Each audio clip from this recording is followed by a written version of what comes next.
I realize that a lot of our economic system, has a lot of flaws, that a lot of problems with it, like wage labor that's not particularly pleasant, that, the rich have the big gap between like rich and poor. But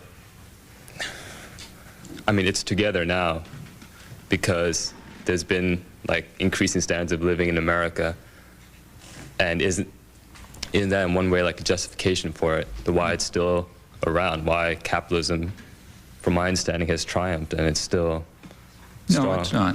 I don't think so. I mean, there was rising standards of living in slave societies. Slaves were much better off in the early 19th century than in the early 18th century. Is that an argument for slavery?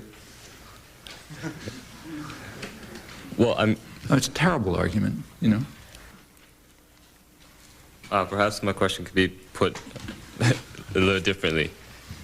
If this system is so bad and everything, why hasn't there been, excuse me? Our system? Our system. It's so bad, why hasn't there been greater movements to challenge it? It's been challenged all the time. I mean, for example, we have a very violent labor history. Hundreds of American workers were being killed right into the late 30s. Finally, they got labor rights. There has been a very extensive challenge through the 50s. In the 60s, the whole thing blew up. And in fact, many concessions had to be made.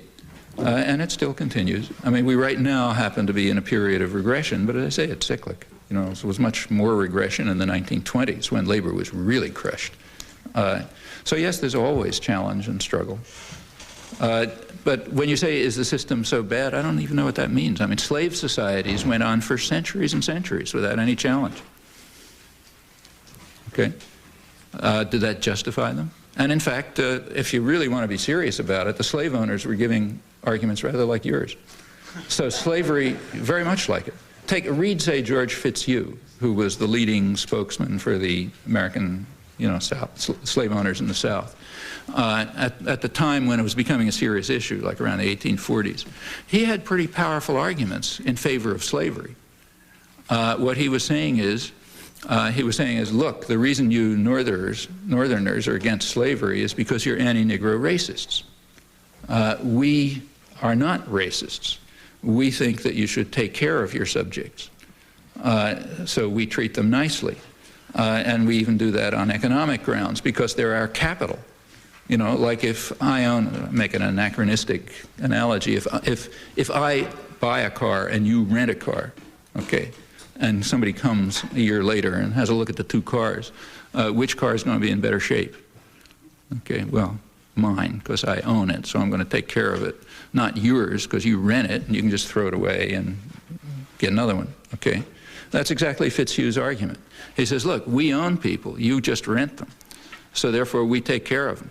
We treat them well, we respect them, they're our capital. Besides, we have human relations with them. We're pre-capitalist, we still have human relations. You just treat them as tools under wage slavery, and they're much worse off. So we're the ones who are moral, you're the ones who are immoral. And in fact, under the slave system, if you take a look, it was reasonably efficient. Conditions were sort of improving. People lived better, slaves lived better in 1850 than in 1750. Okay, everything you're saying could stand as a perfectly good, not only could be a good argument for slavery, but was offered as an argument for slavery.